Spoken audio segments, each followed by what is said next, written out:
Hey everyone, and welcome. Today we're diving into what is, I think, one of the most raw and just human moments in the Gospels. We're talking about Peter's denial of Jesus. It's this incredible story of fear, of total failure, and then ultimately of grace. So get this, just a few hours before everything we're about to talk about goes down, Peter makes this huge, powerful declaration. It's a promise, right? A promise that's about to be seriously tested by fire and, well, a whole lot of fear in the high priest's courtyard. All right, let's jump right in. Our story kicks off in Matthew chapter 26, verse 69. And this is where the stage is really set for a massive personal crisis. So picture this. Peter isn't huddled with the other disciples. Nope, he's alone. He's followed Jesus from a distance, afar off, as the text says, right into the high priest's palace. He's just trying to blend in with the servants, which is, an incredibly dangerous spot to be, all just to see what's going to happen to his friend.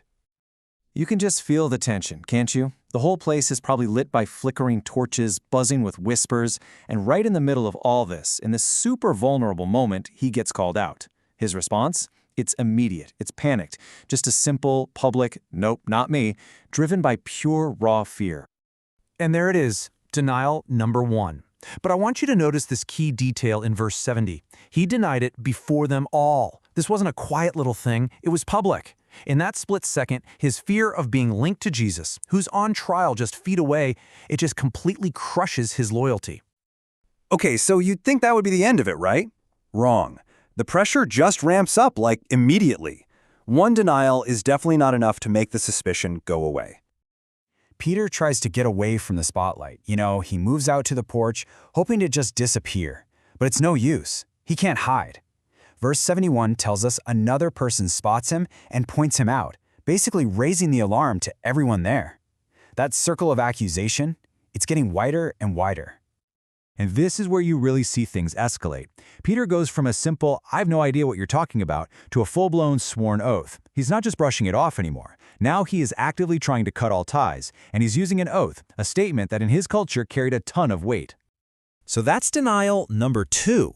And by swearing that oath, he's basically legally and spiritually disowning Jesus. You can just feel the panic digging in deeper and deeper.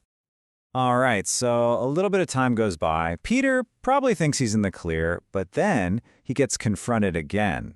And this time, the proof against him is literally in the words coming out of his own mouth. His speech bewrayeth him. Now that's an old word, right? It just means his speech gives him away. And this is where a really fascinating historical detail just brings the whole scene to life.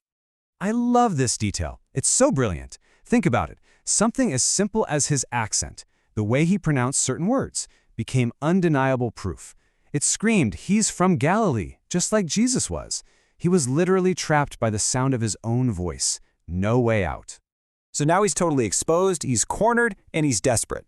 So what does he do? He lashes out with his third, and by far his most forceful denial. Verse 74 is intense. It says he began to curse and to swear. He's pulling out all the stops, using the strongest language he can think of just to put distance between himself and Jesus.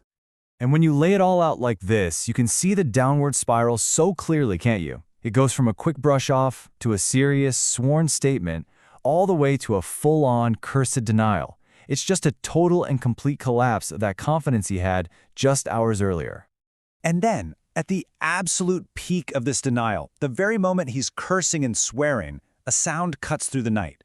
And it's not just any sound. It's the exact sound Jesus had predicted would happen. The crow of the rooster. Wow. It's like the devastating soundtrack to this whole personal drama. But hang on, what exactly was this sound? Okay, this piece of historical context is just incredible, you guys. Some historians suggest this might not have been just a random bird waking up. It could have been the Roman Gallicinium, a formal trumpet blast from the guards that marked the end of the third night watch at 3 a.m.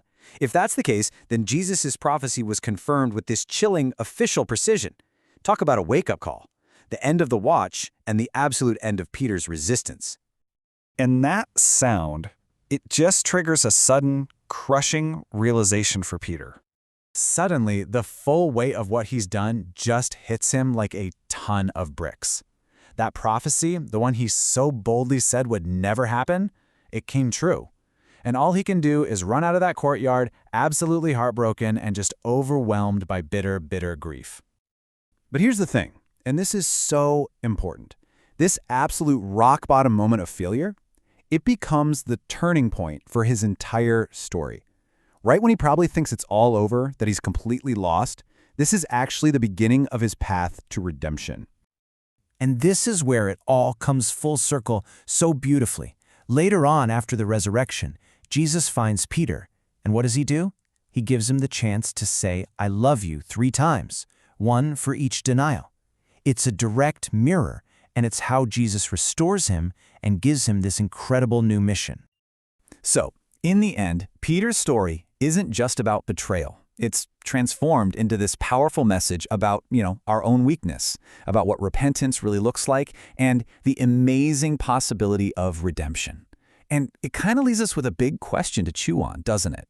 How do those moments of profound failure in our own lives become the very foundation for future strength and purpose?